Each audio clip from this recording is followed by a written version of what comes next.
মেঘলা মা, ডান পা আগে বাড়িয়ে দিয়ে ঘরের ভেতরে ঢোকো। এই আলতা মাখানো পা যেন আমাদের এই অভাবের সংসারে লক্ষ্মীর আশীর্বাদ হয়ে আসে। আজ থেকে এই বাড়ি তোমার, এই সংসার তোমার। মা, আমি তো অনেক ছোট থেকে মাকে হারিয়েছি। আজ আপনাকে দেখে আমার সেই পুরনো কথাগুলো মনে পড়ে যাচ্ছে। আপনার মতো এমন শাশুড়ি পেয়ে আমি সত্যিই অনেক ভাগ্যবতী। আশীর্বাদ করবেন যেন সারা জীবন আপনার সেবা করতে পারি।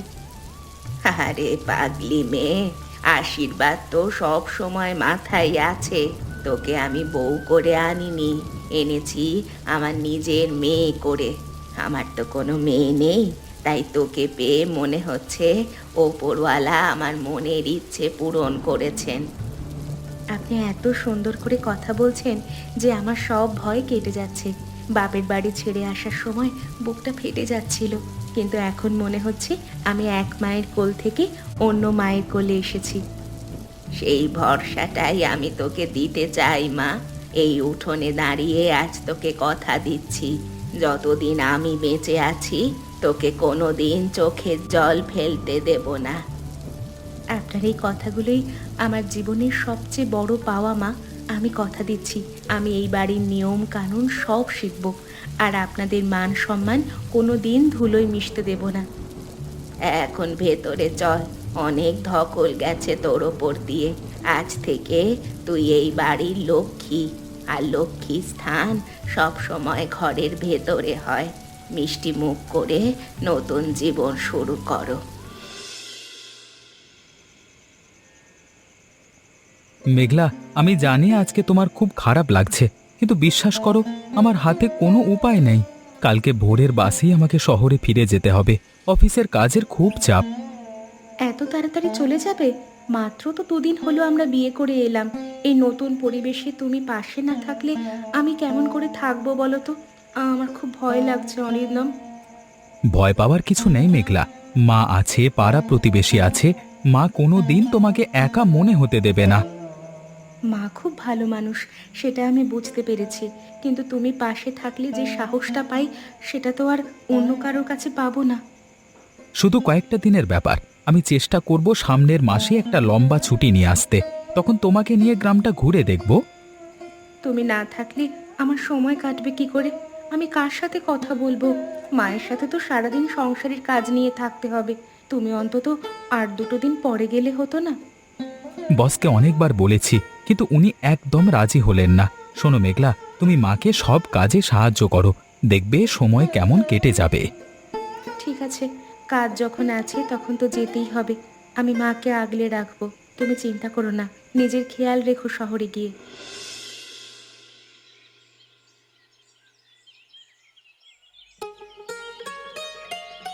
মেঘলা মা, আজ ভাবছি রান্নাঘরের দায়িত্বটা তোমার হাতেই দেব। বিয়ের পর তো অনেক দিন হাত গুটিয়ে বসে থাকলে, আজ দেখি তোমার রান্নার গুণ কেমন। আমি পাশে থেকে সব দেখিয়ে দিচ্ছি। মা, আমি তো সাধারণ কিছু রান্না জানি। আপনাদের এখানকার মতো অত মশলা দিয়ে বড় মাছের ঝোল কোনোদিন করিনি। যদি ভালো না হয় তবে আপনি হয়তো মনে মনে রাগ করবেন। ধুর পাগলি, রান্না হলো মনের ব্যাপার। নুন ঝাল একটু কম বেশি হলে আমি তো আছি। তুই শুধু চেষ্টা কর মা। ঠিক আছে মা, আপনি যখন বলছেন তখন আমি চেষ্টা করব। আজকে কি কি রাঁধতে হবে বলে দিন, আমি আনাজগুলো আগে কুটে নিই। এই তো, লক্ষ্মী মেয়ের মতো কথা। আজকে পুকুরে টাটকা রুই মাছ ধরা হয়েছে, ওটা দিয়ে সর্ষে পোস্ত কর। আর ডালটা একটু ঘন করে করবি। আপনি এত সুন্দর করে সাহস দেন না মা, যে আমার হাতের জড়তা কেটে যাচ্ছে। আমি এক্ষুনি উনুন ধরিয়ে দিচ্ছি। আপনার পছন্দ মতোই সব কিছু করার চেষ্টা করব।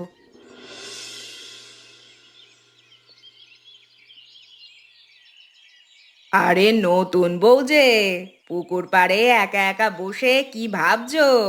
বিয়ের রেশ তো এখনো কাটেনি দেখছি। অরিন্দম শহরে চলে গেল, তোমার বুঝি খুব মন খারাপ? না মাসিমা, তেমন কিছু না, একটু কাজ করছি। আপনি কেমন আছেন? আপনাকে তো বরণের দিন দেখেছিলাম। আমি ভালোই আছি বাপু। তবে তোমায় একটা কথা বলি, তুমি তো নতুন এসেছো এই গ্রামে। এখানকার সব মানুষ কিন্তু দেখতে যেমন তেমনটি নয়। একটু সাবধানে থেকো, বুঝেছো? সবাই কিন্তু তোমার ভালো চায় না। কেন বলছেন এসব মাসিমা? মা তো বললেন এই গ্রামের সবাই খুব সহজ সরল। আমি তো কারো কোনো ক্ষতি করিনি। তবে কেন কেউ আমার অমঙ্গল চাইবে? আপনি আমাকে ভয় দেখাচ্ছেন। ভয় নয় মা, সাবধান করছি। অনেক সময় কাছের মানুষরাই পেছন থেকে ছুরি মারে। তোমার শাশুড়িকে তো অনেক বছর ধরে চিনি। ওনার মুখের কথা আর মনের কথা এক নাও হতে পারে। একটু মেপে চললে তোমারই ভালো। মাসিমা, মা আমাকে নিজের মেয়ের মতো আগলে রেখেছেন। ওনার সম্পর্কে এমন কথা শুনতে আমার ভালো লাগছে না। আচ্ছা আচ্ছা, সময় হলে বুঝবে আমার কথা কেন বলছি।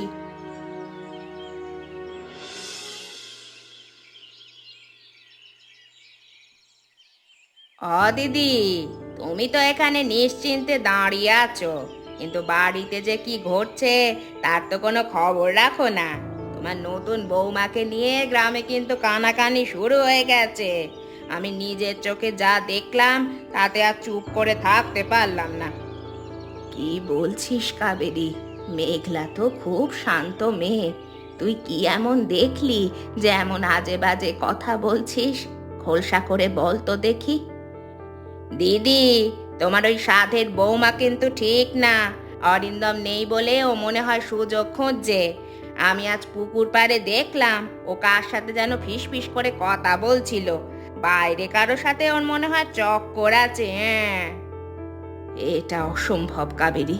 ও তো পুকুরে গিয়েছিল জল আনতে। আর ও তো এই গ্রামের কাউকে চেনেও না।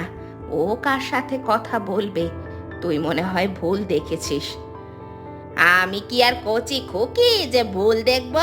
দিদি, বড় লোকের ঘরের মেয়েদের বিশেষ নেই। শহরে ওদের কত বন্ধু থাকে কে জানে।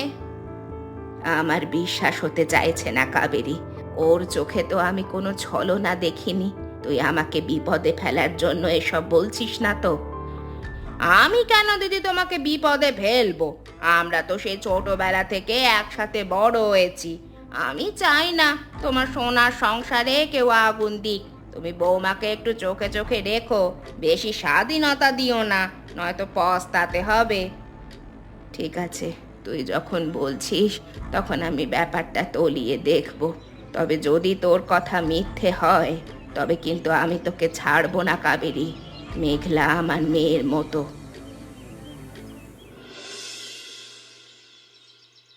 বৌমা, তুমি সকালে অনেকক্ষণ বাইরে ছিলে।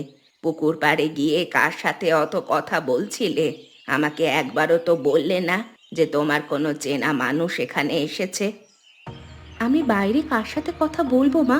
আমি তো শুধু একটু বুনো শাক আনতে পুকুর পাড়ে গিয়েছিলাম। ওখানে কাবেরী মাসিমার সঙ্গে দেখা হয়েছিল। উনি নিজেই আমার সাথে কথা বলতে এসেছিলেন। এছাড়া তো আর কেউ ছিল না। মিথ্যে বলো না বৌমা। কাবেরী আমাকে সব বলেছে। ও দেখেছে তুমি চুপি চুপি কারো সাথে কথা বলছিলে। আমি তোমাকে ভালোবেসে মেয়ের জায়গা দিলাম, আর তুমি অরিন্দম নেই বলে এসব করে বেড়াচ্ছ। মা, আপনি কাবেরী মাসিমার কথা বিশ্বাস করছেন? উনি নিজেই আমাকে আজে বাজে কথা বলে ভয় দেখানোর চেষ্টা করছিলেন। আমি কোনো দোষ করিনি মা। আমি সারাদিন বাড়ির কাজ করি। কখন আমি বাইরে কার সাথে কথা বলবো? কাবেরী আমাদের পুরনো লোক, ও কেন মিথ্যে বলবে? তুমি তো কাল এসেছো। আমি তো মরা মানুষের চোখ দেখলেও বুঝতে পারি কে সত্য বলছে আর কে মিথ্যে। তোমার কান্না দেখে আমার মন গলবে না। খবরদার, আজ থেকে আমার অনুমতি ছাড়া একটা পাও ঘরের বাইরে যাবে না। মা, আপনি আমাকে এমন শাস্তি দেবেন না। আপনি কেন আমাকে সন্দেহ করছেন? কেউ হয়তো আপনার কান ভাঙাচ্ছে। কান ভাঙানোর মানুষ আমার চারপাশে অনেক আছে, কিন্তু আমার কান অত কাঁচা কান নয়। আমি যা দেখেছি আর যা শুনেছি তাতে আমার সন্দেহ পোক্ত হয়েছে।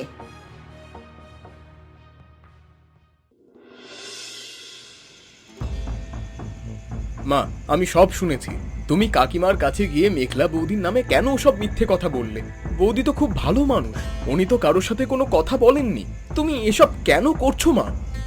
তুই ছোট বিক্রম, ছোটদের মতো থাক। বড়দের কথায় একদম মাথা গলাবি না।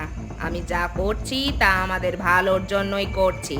ওই বউ এ বাড়িতে আসার পর গৌরীর খুব অহংকার বেড়ে গেছে, আমি সহ্য করতে পারছি না। মেঘলা বৌদি তোমার কি ক্ষতি করেছে মা? উনি তো তোমাকে সম্মান করেন, তুমি ওনাকে ওনার শ্বশুর বাড়ি থেকে সরানোর ষড়যন্ত্র করছো। এটা তো পাপ। আমি বৌদিকে সব বলে দেব যে তুমি এসব রটিয়েছো। খবরদার, তুই যদি টু শব্দটি করেছিস তবে তোর জিভ কেটে ফেলবো। আমার হাড় ভাঙা খাটুনির সংসার এটা। আমি চাই গৌরী বুঝুক যে একা একা সব সামলানো কত কঠিন। মেঘলাকে বাড়ি থেকে সরাতে হবে, তবেই গৌরীর তেজ কমবে। হ্যাঁ, এটা ভুল হচ্ছে মা, তুমি অন্যায় করছো। কাকিমা মেঘলা বৌদিকে খুব ভালোবাসেন, তুমি তাদের মধ্যে বিবাদ লাগিয়ে দিয়ে কি শান্তি পাবে? অন্যের ক্ষতি করে কেউ কোনোদিন সুখী হতে পারে না মা। চুপ থাক, জ্ঞানের কথা শোনাস না আমাকে। শোন, আমি যা করছি তা একদম ভেবে চিন্তেই করছি। তুই শুধু নিজের কাজে মন দে আর আমার পথে আসিস না। আমি চুপ থাকবো না মা, আমি বৌদিকে বিপদ থেকে বাঁচাবো। তুমি যত ষড়যন্ত্রই করো না কেন, সত্য একদিন না একদিন সামনে আসবে। তখন কাকিমা যখন তোমার আসল রূপটা জানবে, তখন তুমি কোথায় মুখ লুকাবে? অত বড় বড় কথা বলিস না। আমার পরিকল্পনা না অনেক পাকাপোক্ত। মেঘলা নিজেই এ বাড়ি ছেড়ে পালাবে, দেখে নিস। এখন শুধু সময়ের অপেক্ষা।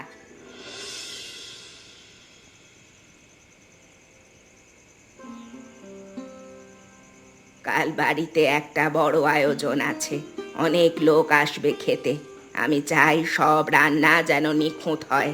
তুমি কাল সকাল থেকে রান্নাঘর সামলাবে, আমি যেন কোনো অভিযোগ না শুনি। সব ঠিকঠাক করো। চিন্তা করবেন না মা, আমি আজ রাত থেকেই সব কিছু গুছিয়ে রাখবো। আমি আমার সাধ্যমতো চেষ্টা করব যাতে কোনো খামতি না থাকে। আপনি শুধু আমাকে একটু নির্দেশ দেবেন কি কি পদ করতে হবে, আমি সব করে ফেলবো। দেখি কি করো। রান্নার গুণেই কিন্তু পরিবারের সম্মান বোঝা যায়। যদি কাল খাবারে নুন বেশি হয় বা কোনো কিছু নষ্ট হয়, তবে কিন্তু আমি তোমায় আর আস্ত রাখবো না। মা, আমি তো আপনার কথা মতোই চলছি। কালকের আয়োজন যাতে সুন্দরভাবে সম্পন্ন হয়, আমি সেই চেষ্টাই করব। যদি কাল অতিথিরা ছি ছি করে, তবে তোমায় এই বাড়ি থেকে বিদেয় করে দেব, এটা কিন্তু মনে রেখো। মা, আমি এখনই যাচ্ছি, আপনি বিশ্রাম নিন। আমি সব গুছিয়ে তবেই শোবো। কালকের দিনে আমি আপনার কোনো অসম্মান হতে দেব না মা।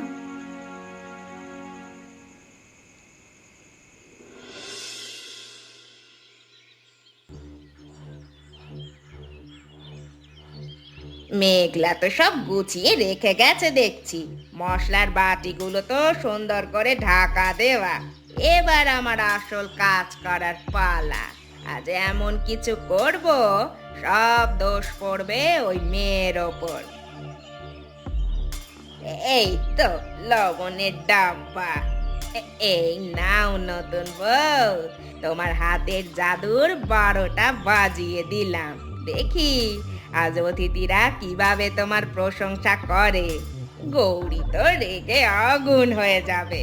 লবণের এই বেশি পরিমাণ কেউ মুখে পর্যন্ত দিতে পারবে না। চল কাবেরী, আজকের মতো তোর কাজ শেষ। কারো মনে কোনো সন্দেহ জাগবে না। হ্যাঁ,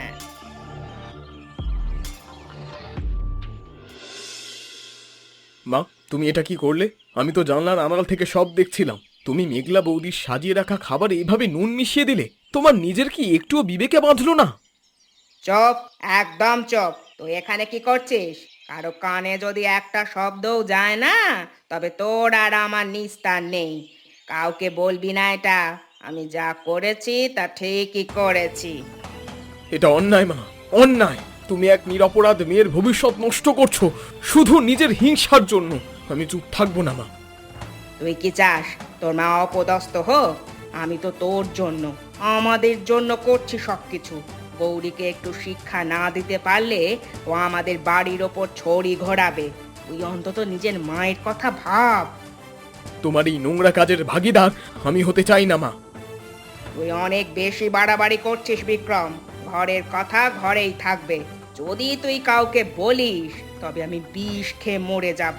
তখন কি তুই খুশি হবি? তুই আমার একমাত্র ছেলে, আমার পাশে থাকবি নাকি ওই বাইরের মেয়েটার পাশে থাকবি? তুমি এই আবেগ দিয়ে আমাকে আটকাতে পারবে না মা। অন্যায় সব সময় অন্যায় থাকে।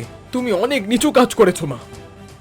যা খুশি কর, কিন্তু মনে রাখিস মা যদি বিপদে পড়ে তবে তুইও কিন্তু বাঁচবি না। এখন চল চল এখান থেকে।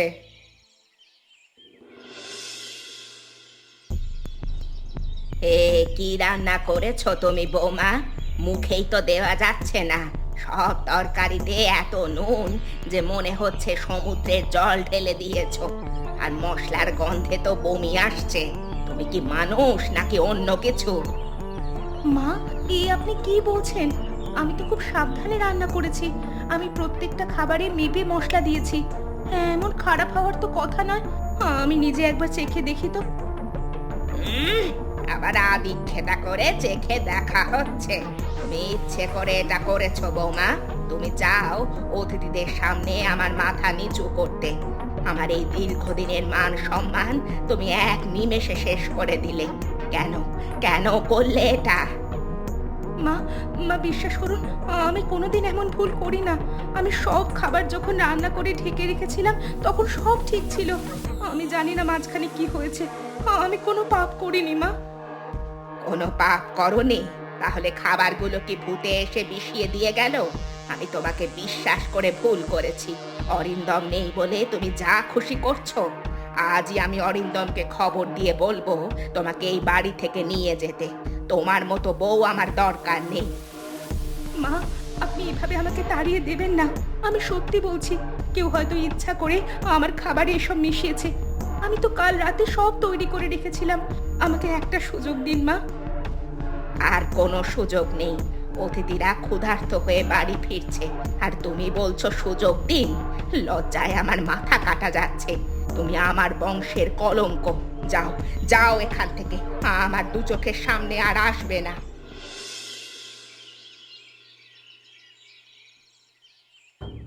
কাকিমা, একটু শুনবেন? আপনি মেঘলা বৌদিকে শুধু শুধু বকা দিচ্ছেন। দোষ মেঘলা বৌদির না। আমি জানি রান্নাঘরে কি ঘটেছিল। আমি সব নিজের চোখে দেখেছি। বৌদি কোনো ভুল করেনি। কি বলছিস বিক্রম? মেঘলা রান্না করেনি? তবে কি তুই রান্না করেছিস? ওর হাতেই তো সব ছিল। ও নিজেই স্বীকার করেছে খাবার খারাপ হয়েছে। তুই কেন ওর পক্ষ নিয়ে কথা বলছিস? কাকিমা, খাবার খারাপ হওয়ার পেছনে একজন মানুষই দায়ী। তিনি হলেন আমার মা, কাবেরী। মা সকালে চুপি চুপি রান্নাঘরে ঢুকে মেঘলা বৌদির সাজিয়ে রাখা খাবারে অতিরিক্ত নুন আর মশলা মিশিয়ে দিয়েছে। আমি জানলার আড়াল থেকে সব দেখেছি। কি বলছিস বিক্রম? কাবেরী এমন কাজ করেছে? ও তো আমার ছোটবেলার বন্ধু। ও কেন মেঘলার ক্ষতি করতে যাবে? তুই কি নিজের মায়ের নামে মিথ্যে সাক্ষী দিচ্ছিস? মা হয়তো নিজের হিংসা থেকে এটা করেছেন। উনি চাননি বৌদি এ বাড়িতে সুখে থাকুক। আমি মাকে অনেকবার বারণ করেছি, কিন্তু মা শোনেননি। এমনকি মা আমাকে ভয় দেখিয়েছেন কাউকে না বলতে। কিন্তু বৌদির ওপর এমন অন্যায় আমি হতে দিতে পারি না। কাবেরী আমার বাড়িতে এসে আমারই বউয়ের খাবারে নুন মিশিয়ে দিল, আর আমি কিনা না জেনে বুঝে নির্দোষ মেয়েটাকে এতগুলো কথা শোনালাম। বিক্রম, তুই কি নিশ্চিত যে তুই কাবেরীকেই দেখেছিস? একদম নিশ্চিত কাকিমা। মা মেঘলা বৌদিকে খুব হিংসে করেন। আপনি মেঘলা বৌদিকে ক্ষমা করে দিন কাকিমা। উনি সত্যিই খুব ভালো করে রান্না করেছিল। আমার চোখ আজ খুলে গেল রে বিক্রম। আমি অন্ধের মতো তোর মাকে বিশ্বাস করেছি আর নিজের ঘরের লক্ষ্মীকে তাড়িয়ে দিতে চেয়েছি। চল বিক্রম, আজ আমি কাবেরীর মুখও সবার সামনে খুলে দেব।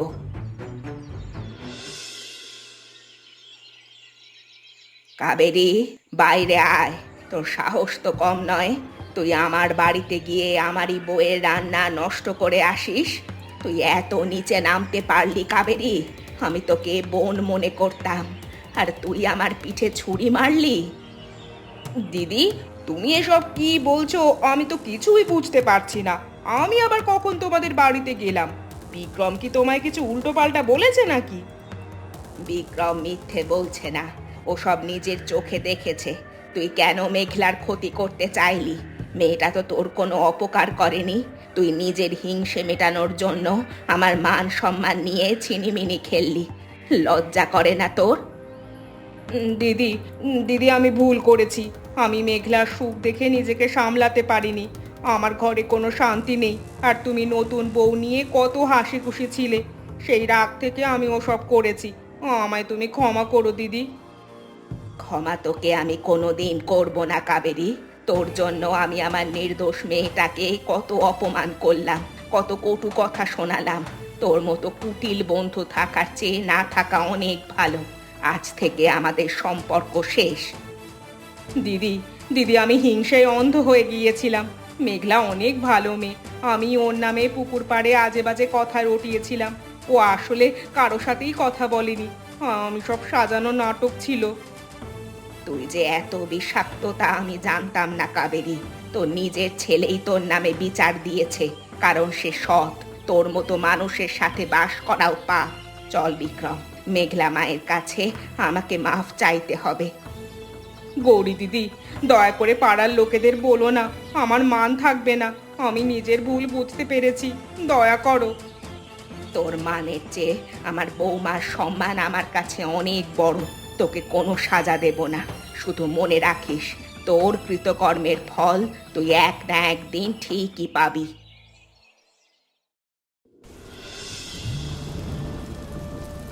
মা মেঘলা, আমাকে ক্ষমা করে দে মা। আমি বড় বড় কথা বলে তোকে অনেক কষ্ট দিয়েছি।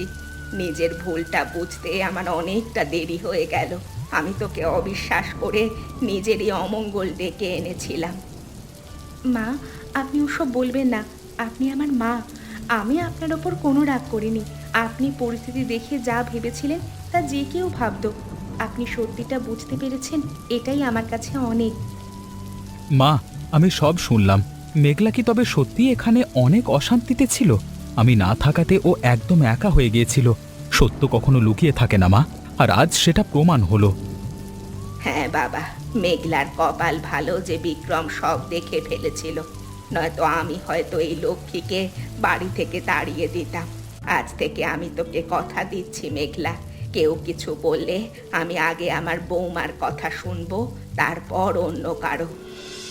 আমাদের ঘরটা যেন এই বৃষ্টির মতো সব গ্লানি ধুয়ে মুছে পরিষ্কার হয়ে গেল মা। আমি চাই আমরা সবাই মিলে মিলেমিশে সুখে থাকি। আপনি আমার মাথায় হাত রেখে আশীর্বাদ করুন, যেন আমি সব সময় আপনাদের পাশে থাকতে পারি। আশীর্বাদ তো সব সময় আছে মা। আজ থেকে তুই এই বাড়ির শুধু বউ না, তুই আমার রাজরানী। অনুষ্ঠানে রান্না খারাপ হয়েছে তো কি হয়েছে, আমরা সবাই মিলে আজ আনন্দ করে আবার রান্না করব, আর সবাই একসাথে খাবো। ঠিক বলেছ মা, আজকের খাবারটা হবে বিজয়ের ভোজ। মেঘলা, চলো আমরা আবার শুরু করি। আমাদের সংসারে শান্তি ফিরে এসেছে, এটাই সব থেকে বড় পাওনা। আজ ঘরে শান্তি ফিরে এসেছে। মেঘলা মা, চল ভেতরে যাই। এমন মজার মজার গল্প দেখতে আমাদের চ্যানেলকে সাবস্ক্রাইব করতে ভুলবেন না।